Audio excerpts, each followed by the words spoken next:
Hi, this is The Greatest Story Ever Played. My name is Dan. My name's Jordan. And today we're going to talk about the fourth episode of Life is Strange, Dark Room. Yeah, with that, Jordan's got a summary for us.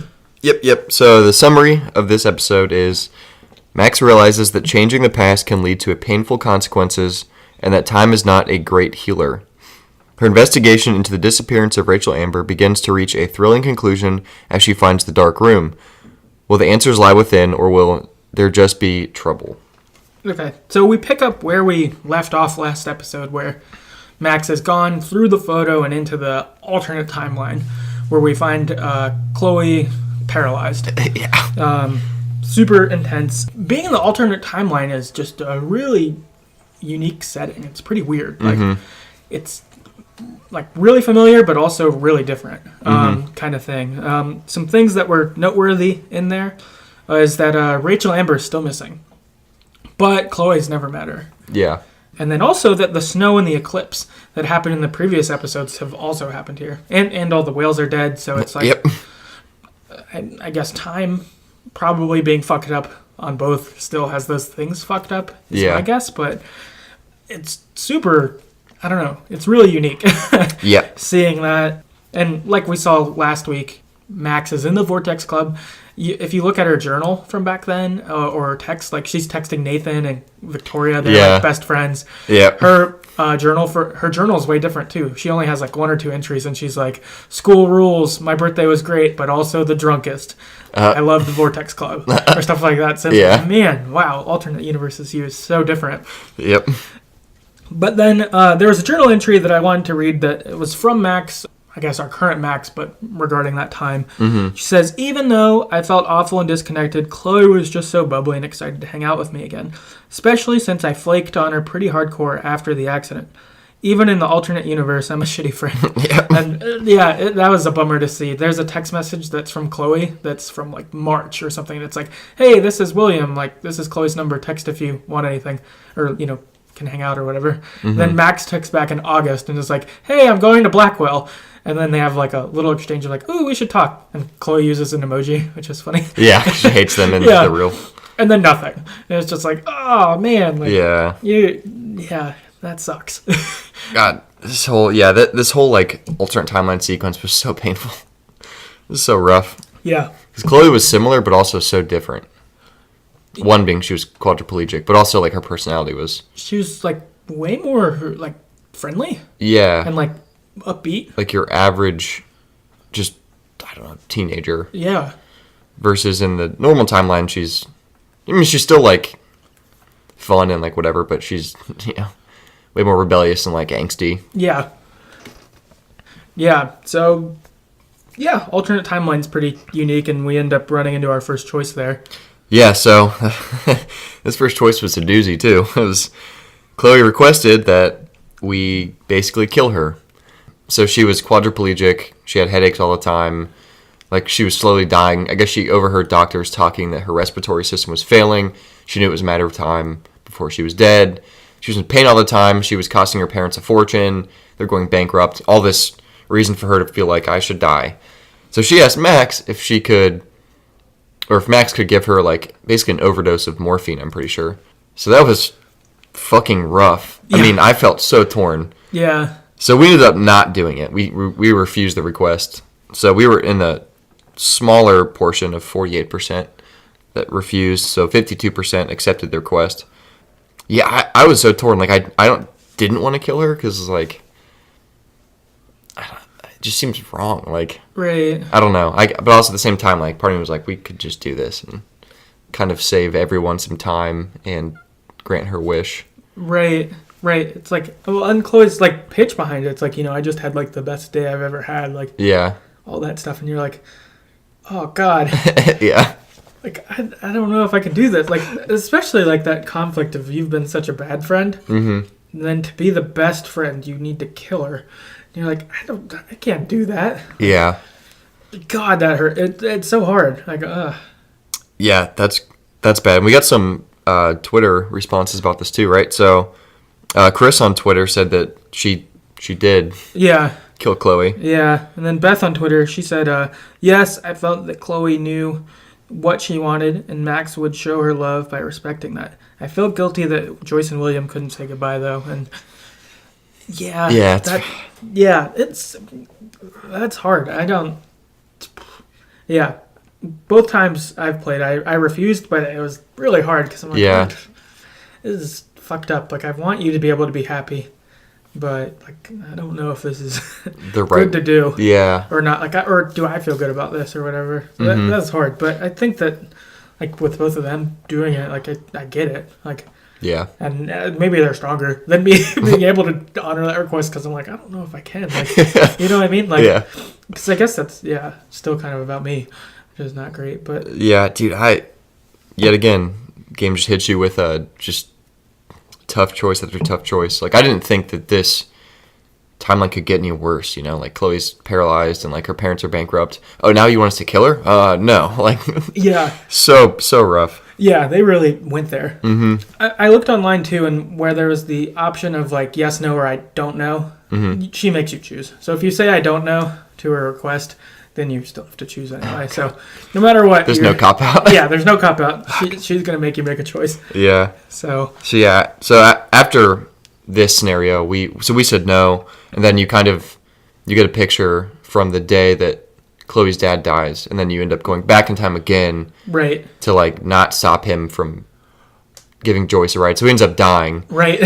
But that even that was rough. You're like, you go back as, you know, like 18-year-old Max, but in 13-year-old Max's body, right? And you know you're basically killing him by like not hiding his keys. Yeah, it's like super rough. Yeah, God, so unpleasant. That part's so rough because then you either accept or refuse Chloe's request, and you're like, all right, sorry, William, and you just go back through and you're like, fuck, oh man, like we've tried to help so much and like we've just fucked so much up and are like more personally responsible than we've ever been. Like before this, Chloe wasn't hurt at least, but then we did it and she was, and then we didn't kill William the first time, but we kind of do now because we like chose not to stop it you know, like fuck. I don't even know.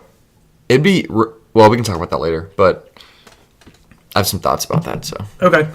Yeah, so we go back and we go through the photo and we let William die instead, let it go how it did. And because we do that, we wake back up in Chloe's room in the present timeline that we've been on before.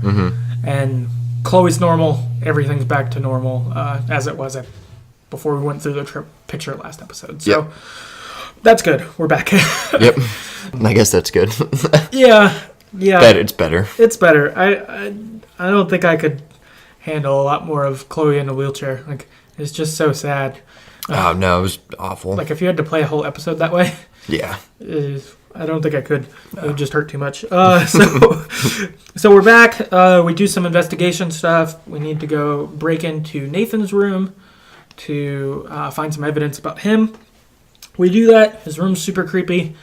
Yeah, he's fucked up.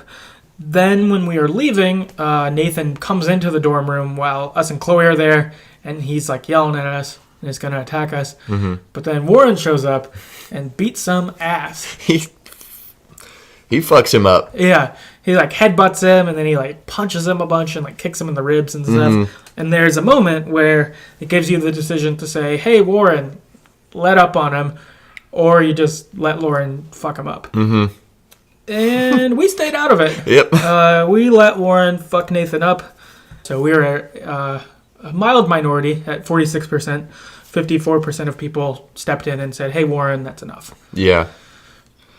I'm kind of surprised by this. I thought it'd be a little bit higher, like, on our side. I thought more people would let Warren do this, because Nathan sucks. Like, yeah. And granted, he doesn't deserve... I guess he doesn't deserve to get that beat up, but he also pulled a gun on Warren. Yeah. So it's like right before this fight. And that's kind of why Warren snapped. Right. Yeah. I wonder if without the gun, if it would be... Well, I guess it's already divided, so I wonder if it would be more divided without the gun. Because like, for me, especially with the gun there, I don't know that I even feel that bad about it. Like, I don't know. I guess people shouldn't have to be like people shouldn't get the shit beat out of them, even if they're monsters, maybe. But I don't know. He has a gun though, and so like. Also, we know he'd kill somebody because he killed Chloe in like the previous first alternate timeline. So like he is clearly a I mean, he's a murderer, technically. Yeah, that's and he true. pulled a gun again. So it's like That's true. You're right. Actually, we've seen him kill before, so it's not like we're like, would he really do it? Like, yeah. we've already seen it happen. We also know he's somewhat responsible. He's involved in like all this shit with like Rachel Amber and Kate, right? Because Kate remembered him, like when she woke up in that weird room, right? And he's just fucked up. Like I did not feel bad at all. I know when we were making this decision, we were like, yeah, just let it happen. Right. Like, should we stop this? Nah. It's going to happen. Yeah, he's awful. Yeah, I hate him. So yeah, I'm kind of surprised that we were not the majority. But maybe we're just fucked up people. I don't know. Yeah, maybe we're bad. Well, all right. Next decision involves Frank. So we find out some stuff from Nathan after, going to his room. Ward beats him up. Then we go and confront Frank to get information about his, drug ledger book. Right. Like, who's buying what, when.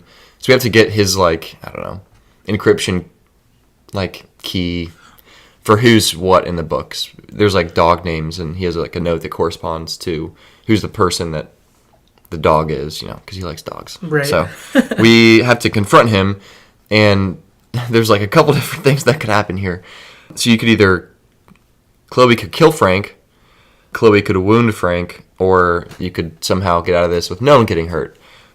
And on our rewind, we ended up, no one got hurt at 67%. Initially, Chloe killed Frank and the dog. Yeah. And it happened so quick. And that was only, 8%? Yeah. 8% of the people killed Frank and the dog, and then 25% of the people just wounded Frank. And I don't know how the dog fits into that, but... Yeah, I'm not sure either. Yeah, this one was difficult because we were just asking questions. So it kind of starts out, you go in, you kind of confront Frank. I feel like we were trying to be pretty nice and just asking questions. I think we were being normal. And all of a sudden, the dog jumps out of the trailer, Chloe shoots it, and then shoots Frank. It was right. a split second. It's like, what the fuck? Yeah, he was mad. The dog charges us. Chloe shoots the dog. Mm-hmm. Then Frank pulls a knife, and then she shoots Frank, and then we're like, oh my god, we killed them. Yep. Rewind. Yeah, so then we were around. Yeah, And had Frank shut the door so Pompidou couldn't get out, right? Yeah. And so then we were able to try to appeal to we want to find Rachel Amber. We know you're good. You want a good thing, and we also want that good thing. Could you help us, basically? Yeah. Yeah, so after this interaction, I don't dislike Frank that much. I don't think he's a great dude. He's a piece of shit, I guess, technically. Yeah. But, he's not totally evil. I think he's just selfish and messed up, Right. Well, and him being a drug dealer is bad. And obviously he's selling Nathan drugs. And so, he sold the drugs that Kate got drugged with or something like that, which is probably Rachel Amber. Yeah, and probably Rachel Amber and stuff like that. So that's pretty dark. Yeah. That's pretty bad. Yeah. But should he be shot? Probably not. Yeah, maybe not. So also, he's willing to help. Yeah, it seems like he has a better side than you would the stuff about he rescued dogs and that's how he got his dog is that he beat up some dog fighters or something and took it. Yeah. Kind of thing. So it's okay, he has some good in him despite being bad. Yeah. He's yeah. Yeah, not I was gonna say I guess he could be he's still a lot worse. I think he's a bit worse, but worse than Jesse from Breaking Bad. But yeah, because Jesse I thought was more good than Frank is. Ended up being better. Yeah, and even some other things, but a quote unquote sort of good person caught up in a bad thing, being a drug dealer. Mm-hmm. But Frank seems maybe a little bit further than that. If he's That's if fair. he was just. Well, I don't know. I guess that Jesse was selling meth, which is pretty bad also. Yeah, but Frank's selling lots of different stuff. Yeah. And meth's probably farther on the spectrum in the bad direction. But yeah, but then, I don't know, Frank's selling, date rape drugs or whatever. That's bad. That's pretty bad. That's pretty dark. Yeah. So, I don't know. But I don't know if he deserved to get killed. So probably not. We were around to save that, which is good. I think that's the right move. In my playthrough, I didn't do that. I killed Frank and I left it as is the first time I played. So I'm interested to see what Frank means after this because I've never seen Frank after this. Since he's not dead, how he'll show up later on or not. But he was dead in mine, And I killed him. It like went bad. I think same thing happened. Like Pompidou rushed, so Chloe kills both of them. And I thought the power could run out still. Yeah, so I want to use it. Yeah, so I was like, well, I don't know if Frank's worth it. But then afterwards, I felt really fucking bad because Chloe's like fucked up. When you get back to her house to do the investigation, Chloe's just like arms around her knees, sitting on her bed, like shaking, like, oh, I bet. I killed Frank Bowers. Like, I'm a murderer. I killed someone. So like Max has to like kind of take over. Because Chloe's fucked up, which makes sense. Killing someone's huge. And someone's dog, like... Yeah, like, that's heavy stuff. Yep. Whereas, like, for us on the rewind, Chloe was, like, just, all right, normal. we're gonna find this place. We're good. Like, let's do our investigate, you know? So, I think we made the right choice. Yeah, I'd agree. We got some, like, feedback on this, too, from Twitter. Fred on Twitter, he said that he's still unsure if he likes Frank or not. Before the storm made me like him... Then, but life is strange, he's like a dick 90% of the time. And in answer to the original question, I left him unharmed, but I'm not sure that was the right thing to do. So, I've not yet played Before the Storm, but I would agree Frank's a dick, like, I'd say about 90% of the time, for sure. Yeah. And unnecessarily, too. Yeah, he's an asshole. Chris on Twitter, he said the first time he killed Frank... Then he crippled him, and then unharmed. So, crippled him. Yeah, which I guess that must be the wounded. I wonder if he like shoot him just like paralyzed him. Yeah, I wonder if he like gets hit in the spine or like maybe he's in a wheelchair or something. I don't know. That'd be messed up. I have no idea what happens, but I guess it crippled him. It must be pretty bad. Yeah, I do wonder if. So like to Fred's point, like if it was the right thing to do not to kill him. I mean, he's dealing date rape drugs to like random kids. Like Right. I'm not saying you should just kill people like that, but like in this scenario, is Arcadia Bay better without you there? Like maybe. I don't know. Like that's hard. Be. Yeah, yet again, this game's like fuck you. Good luck thinking through this. Yeah. All right. It's true. It's like you stopping bad people by doing bad things. Is that better than by doing less bad things, but then they still are around? You know, like it challenges that a lot. And yeah. I don't. You know, I guess that's what when this game is like doing awesome, like this episode, the decisions are so gray that it's really hard to know. And then this was even like a flashback to like when we stole the money from the principal's office. Yeah. There's a couple.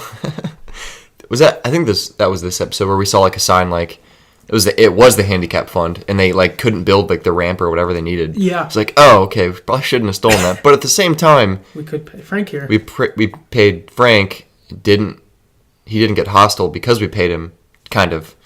And then like it led to like finding out where Rachel is and like, you know, ultimately leads to knowing who's behind all the shit. So it's like, was stealing the money good? Like I don't know. Like no, probably not, but it. In my initial playthrough, I didn't steal the money, so maybe that's why I ended up killing Frank, because it was hostile way quicker. Yeah, I wonder if it was, because I didn't have the money. So. I wonder if you have to kill him or wound him if you don't have the money. Yeah, maybe. I don't know. Yeah, maybe he'll never like respond positively and won't help you. Like he's too abrasive. Mm-hmm. So yeah, I don't know. That's interesting. Yeah. Yeah, if someone knows that, that'd be tweet at us or something. Tell us. Yeah, that'd be great to know.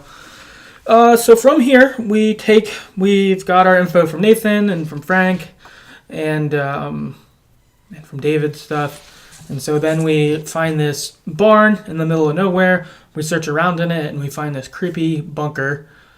At the creepy bunker, we find these red folders with girls' names on them, including Kate and Rachel. And we open them up and there's these really creepy photos of like passed out girls, basically them being passed out. Mm-hmm. Super dark and weird. Yeah, it was really creepy. Yeah, this is maybe the most creeped out I've felt in the game, at least in a long time, if ever. Like, it's just so gross. And so we see them, but the photos of Rachel are actually of a place in the junkyard where we've hung out previously. Chloe's like, I know where that is. Let's go there. We can find her. Let's see if she's there. Mm-hmm. So we head off, and we find the spot, and we dig in the ground, and we find that Rachel's dead. Yep. Her body's in a trash bag.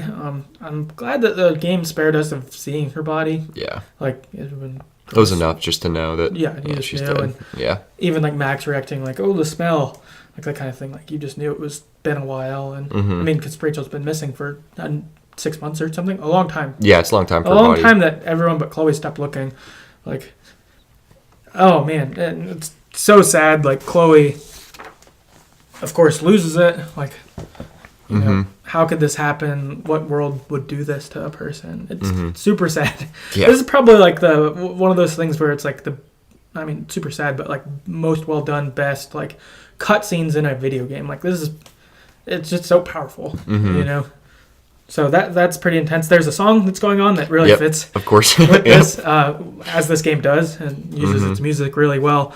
But the lyrics in it are really reflective and sad, relating to Rachel and Chloe's relationship. This is Mountains by Message to Bears. It says, "And we could run away before the light of day. You know we always could, the mountains say, the mountains say. And we could run away before the light of day. You know we always could, the mountains say, the mountains say." And so the mountains saying we can leave whenever we want, but they can't because they're mountains. They're stuck in place. Just like Rachel and Chloe always wanting to run away from Arcadia Bay. They never could, and Rachel's dead here now. Like she's permanently stuck in Arcadia Bay. It's just, it's so sad. God. Like, and for a character we've never met. We've never seen her. We just know that Chloe cares about her, and then her being dead sucks. God, yeah, this is so shitty. Yeah. But I kind of expected it. Like, she's probably dead. But at the same time, I didn't expect it to, like, get this dark. Like, this episode just was, like, it just went there within, like, 10 minutes. It was like, oh, fuck. Yeah. It's crazy. Yeah. I agree. Because I think when I started playing the game, you know, you see the missing folders, like, in that hallway with Max before you even see Chloe die or anything like that. You're like, who's this missing girl? But then you're like, if she's been missing for this long, like, don't they always say, like, if it's you don't have a lead within like 48 hours or something like that, like they're dead? Probably. Or like, or you're just never going to find her. You'll never find, like, something, like a very low time window. And this one had been a long one. So I was like, yeah, this girl can't be alive probably, right? I thought that back then, but like, they did a really good job because the stakes kept getting higher, seeing how much Chloe cared about her. Like, you really want to find this person. Like, I hope they're okay. Hopefully there's some weird explanation for this. And then when you find out what's really true, and that there's, I guess another one of your classmates are dead because of this, really, because with Kate, like, they're tied into this same dark photo kidnapping thing, like, which is messed up. We should have, like, paid more attention to the binders, like the folders with the people's names on them. Right. So I wonder if there's other names on there that we've noticed, or like. Right. Oh, there was an empty one for Victoria too. Yeah, but like. But yeah, other names though. Like, I'm sure because there was a lot of folders. It wasn't just like. Yeah, there was like a. Rachel was the first person. I think there was 2 rows. Yeah, there was a lot. So it was like probably 20, 15 to 20. I guess there's been, yeah. It's like, who are all those people? Like, how long has this been going on? You know, like, we probably could have done more to, like, well, I don't know if we could actually.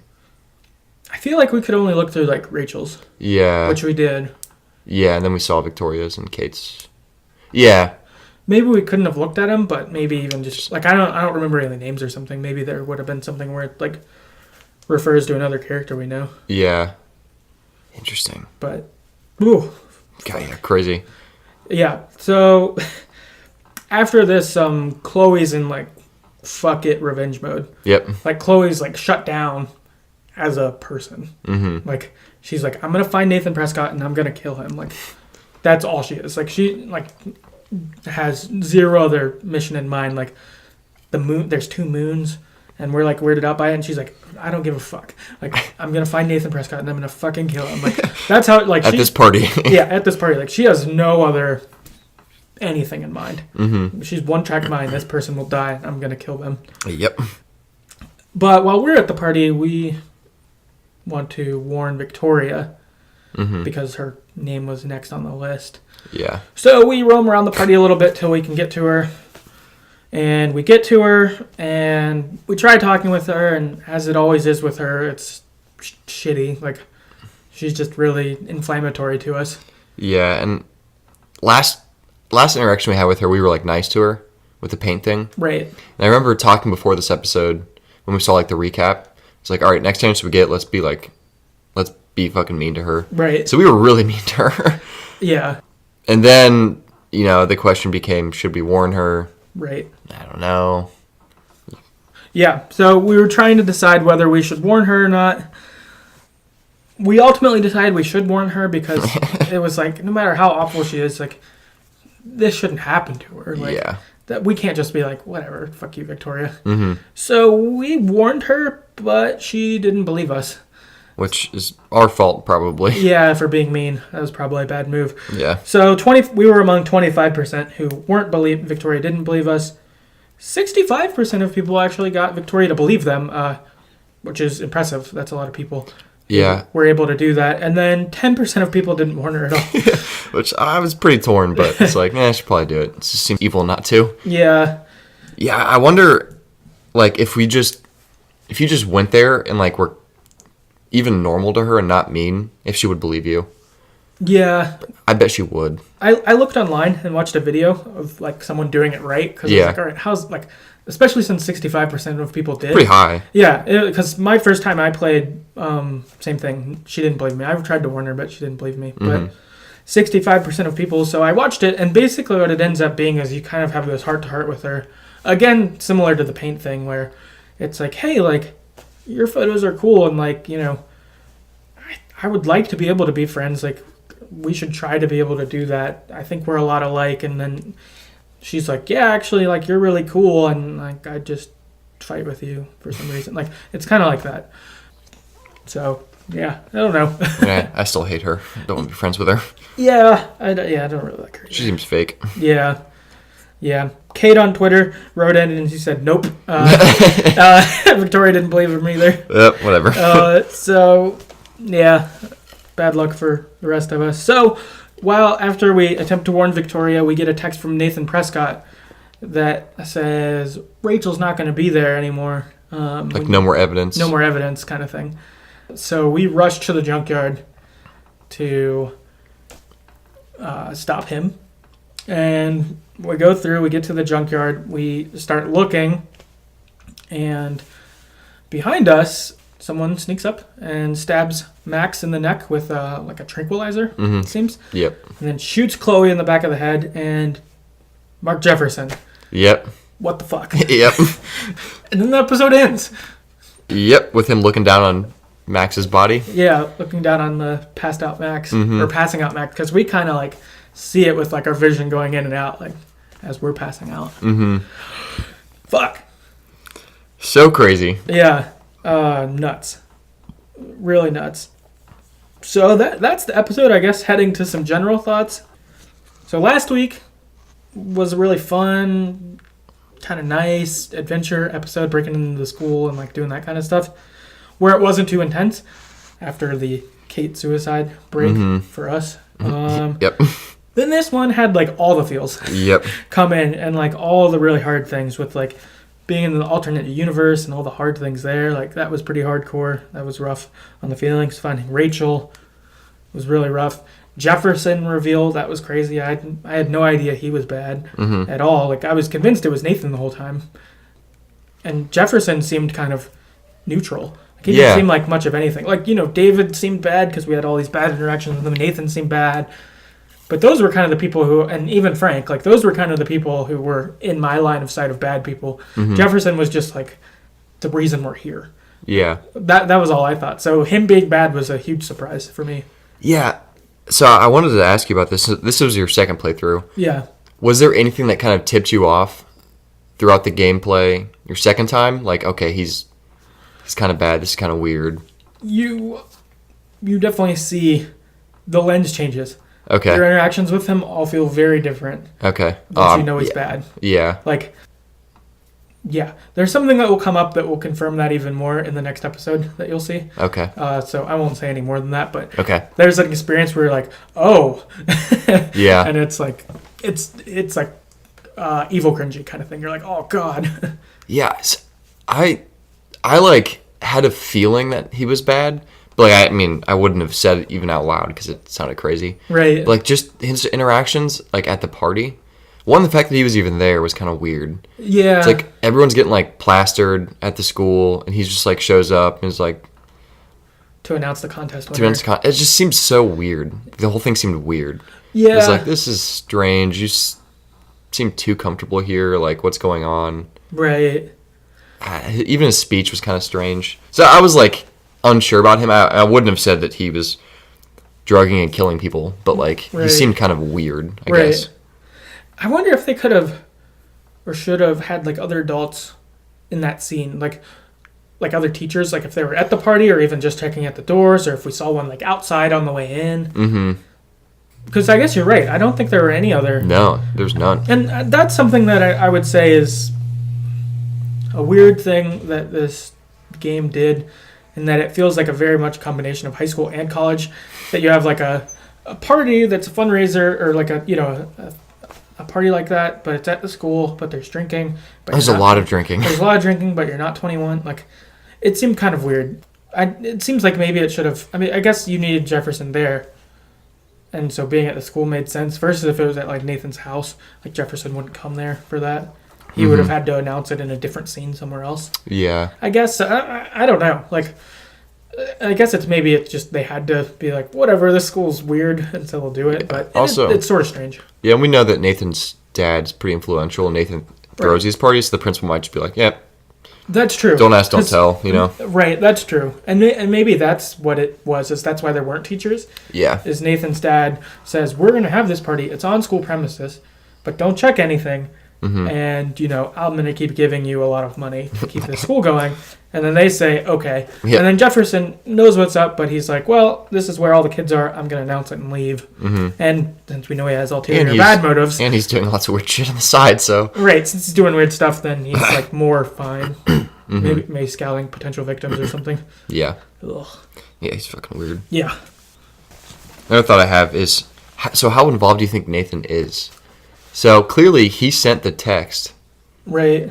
He was at least involved in Kate's thing because she remembered she was drugged and woke up seeing him in this weird room, which was the room. Also, Nathan knew that Rachel went to the quote unquote dark room, which was, I'm assuming, the room that people were drugged and photographed. Right. In the bunker thing. Yeah. So like he's somehow involved. He seems like a little like accomplice, kind of. Yeah. Maybe he's more involved. I don't know. No, it makes me feel like he's like a protege almost. Yeah. Something like creepy like that, where it's like, I'll teach you how to take the weird kind of photos that you like, or something. Because Nathan was obviously into that kind of. Yeah, he's fucking weird. Like all of his art in his room and stuff was like weird, like sadistic type stuff. Super dark. Yeah. Yeah. So that was interesting thing I was thinking about was. I'm sure they'll flush that out in the next episode, but I'm excited to see how that goes. Yeah. The other thought I had on this was, like, this episode got super dark. I mean, there's, like, lots of dark, like, emotional things throughout the whole game, but this one was, like, wow. Yeah. Like, Chloe was paralyzed in the alternate timeline. Rachel's dead. People are getting, like, date raped, drugged, and, like, getting... I don't even know what kind of pictures those were, but they were, like... kind of sexual, I think. Yeah. But they're also just weird. Like, it's like just fucking weird. So it just got really dark really quick. Yeah. It's like, wow. Okay. Yeah. But it's like, I don't really know what I expected, No, yeah. And I mean, I think that, like, with it, it's like, it doesn't feel like it was dark just like, oh, let's just make the game dark. Mm-hmm. Like, it's like, not good. I mean, the content is good, or whatever. The game experience doing it is good. What it is bad, but like like really well done. It doesn't feel like offensive unnecessarily or something like that. Instead, it doesn't. Like, here's some like crazy ass shit that like really happens in life and stuff like that, and like I don't know.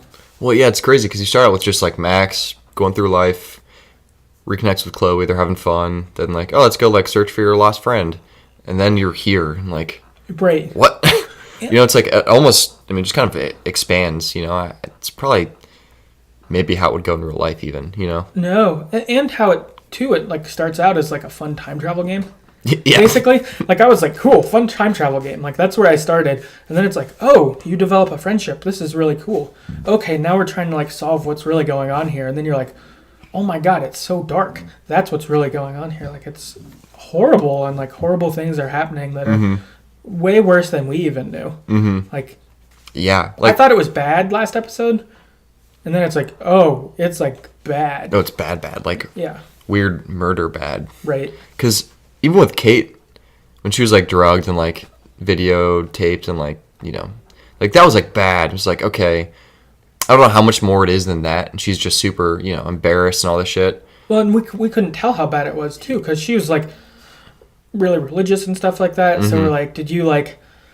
We'd heard that you like drank alcohol and then you like kissed boys, and then like you woke up in a weird room that seemed like a hospital, but it wasn't. And so like that last section, we're like, all right, that's pretty fucking weird. But the other stuff, we were like, all right, this seems bad, but like, how bad is it? And then she kills herself, and we're like, okay, it's got to be worse than we thought. Yeah. But we still don't like really know. I wouldn't expect it to be this bad. You know, like then wow. This is like the string of like serial like kidnappings, drugged, some murders, like weird like that's fucking weird. Yeah, it got like really dark and really far. Like I could have never guessed this or seen this coming. No, neither could I. Yeah. Very surprised. This was something nice that actually, or kind of nice at least, that I saw is if you are able to save Kate, you actually go see her in the hospital during this episode. Oh, nice. Yeah, so you go and visit her and like... We couldn't do that because she was dead. Yeah, we weren't able to, obviously, but just reading online, you get to go see her and she's like really happy that you're like taking care of her bunny and she's happy to see you, and it seems pretty nice. Her bunny. Oh, man. Yeah, it made me like be like, oh man... I feel bad that I've never seen this scene because I've failed twice. Yeah, we both suck. Yeah, I haven't been able to save her, so... Ooh. Yeah, that's crazy. Yeah. Man, what... Just the whole, like, sequence of Chloe being paralyzed was, like... I felt super tense, like, the whole time. Mm-hmm. It's so uncomfortable. Yeah. And I guess we kind of already discussed this, but... Yeah, just... Man, this game does such a good job of, like, making things just worse than you thought they could be, like, with decisions you made. You're like, fuck. Like, going into this game, I'd be like, yeah, being able to go back in time sounds great. But now, like, I don't think I'd ever want to mess with it, because all I would do is fuck everything up. Right. And, like, then be stuck in this position where, like, imagine, like... Max going back to, like, the normal timeline with where Chloe's alive and, like, normal, but her dad's dead. And then knowing for the rest of your life that if William did survive, you would be paralyzed and want to kill yourself. So, in your friends with her the rest of time you're both alive, it's like, how would you not say something? Then if you did, then she'd be like, well, no, I'd rather my dad be alive than me. And you're like, that would be so rough. Like, right. God, I don't even know what I would do in that situation. Yeah, or keeping the secret and just being like... Yeah. Because before it was like, it was shitty that Chloe's dad died, but now you're so much more involved with it. Because you basically killed him. Because you saved him once and then you killed him once, basically. Like You allowed him to die. You allowed him to die when you could have stopped it. Whereas before it was like a bad thing that happened when you were kids. Which, like, it's just crazy because, like... Yeah, usually when you time travel things, like, I mean, you know, butterfly effect, whatever, sometimes it's bad, but other times you're like, oh, I did it, but then Chloe was, like, class president at Blackwell, and you're like, cool, I was hoping for that reality. Yeah, but and no. Instead, it's like, no, like, bad things will still come and do, and, like, you don't know where they'll sprout out, and in this case, it was this, which, oh, man. Which is probably worse. Yeah, it's so rough. It's so bad. Yeah, so this game really, I think does a really good job of, like, putting in perspective, okay, this is probably, to a certain extent, what traveling in time would be like. You try to fix things, and you just cause a whole bunch of other problems you didn't see coming. Right. Which is pretty cool. Like, it's not just all roses and butterflies, you know? Right, yeah, it just slips through your fingers. It doesn't work. Yeah, which I like. That's, like, I'm excited to see how this game ends, because I just can't imagine it's going to be too great. Yeah, you know? I'm really excited to keep going. I guess I have one more thing outside of the game that I wanted to bring up, and is a blog post by Ashley Birch. She's the voice actress who plays Chloe, and she wrote this blog that's on her website, and I'll post the link on Twitter later, but it's pretty remarkable. Like, I'll talk a little bit about it, but you should read it yourself too if you haven't. But It's about this experience she's had where she was recording the Finding Rachel scene, and her boyfriend had actually died. And so it's her kind of parallel accounting that experience of her boyfriend dying, and then also the experience of Chloe finding Rachel. Mm-hmm. And basically like this emotional release that in this game kind of got to be for it. And I mean, it's super powerful. Yeah. Powerful stuff, and like super sad. But I don't know. I think it's really cool that she would share something like that, like, and put it on her blog and, you know, tell people about it. But oh my God, it's so hard. Like, I can't even imagine. Yeah, it's also cool, like, kind of gives you some, I mean, this is just general, like, background on, like, this is, like, what it would take to, like, voice a scene like this, where, you know, you have to act like your best friend just died and you found their body. And then you throw in, like, yeah, all the emotions of, well, my boyfriend did just kind of die, and, like, man, that'd be crazy. Like, yeah, I imagine I'd feel bad enough just acting like my best friend just died, you know? Right. And then with actors, how they get into, like, the character, I don't know how you'd manage that. Like, all the real world emotions plus the fake acting emotions that probably become kind of real at a certain point, you know? Like, right. It'd be really difficult. Yeah, and it seemed like the people at Life is Strange really, like, treated it well and really helped her, like, hey, read ahead a few pages, like, this is going to be intense. And, like, even, like, when we did retakes, like, they were really cool about, like, everything and stuff like that. But it seemed like, because she seemed to express a lot of, like, after that happened, I couldn't do anything with it. Like, I felt like I couldn't cry about it or be upset about him dying. And then when this came along, it was like, I got to cry for me. I got to cry for Chloe. I got to cry for Rachel. I got to cry for David. Like, that kind of thing. It's just like, oh, man. And the lines that the people in Life is Strange wrote for that are so powerful. Like, who does this? What kind of a world does this? Like, I cared about her so much. Like, it hurts so bad. Like, when I've watched that scene or when we played last week and seeing it again, like, it hurts each time. Like, every time I feel bad, if not worse. Like, it's so hard. Like, it's so hardcore or whatever. But I don't know. Just, I mean, really, yeah, really cool vulnerability for her sharing that part of her life or whatever with people. But also, like, a great job with My Life is Strange and her acting and all. I mean, excellent. Like, really good. Very excellent. Yeah. Yeah. Yeah, so I guess that covers episode 4 Dark Room. So come back next week, or in 2 weeks, for episode 5. In the meantime, if you want to hit us up, email us at TheGreatestStoryEverPlayed@gmail.com. Find us on Facebook at facebook.com/TheGreatestStoryEverPlayed, or on Twitter at StoryEverPod. And again, if you like our podcast, please rate and review it on iTunes. Tell your friends about it. Like, and yeah, we'll see you next time. Yep. See ya.